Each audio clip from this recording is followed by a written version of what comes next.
Hey you guys, I want to show you how to open up a keyless remote to change the battery inside, okay? You start off by pressing this button on the side, and this is for 2020, okay? Press this button, pull this out, use your key to go to the biggest part right here. Don't go all the way down, just go straight like at the tip, right here.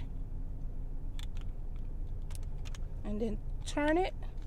As you're gonna see, it kind of opens.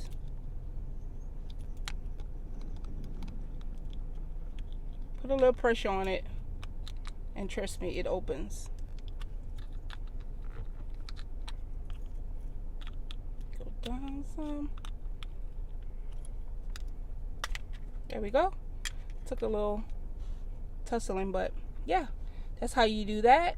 And then you go to AutoZone, Advanced Auto Parts, find a battery for your remote, put it in, and you just snap it back on like so. Just snap it back on. Voila.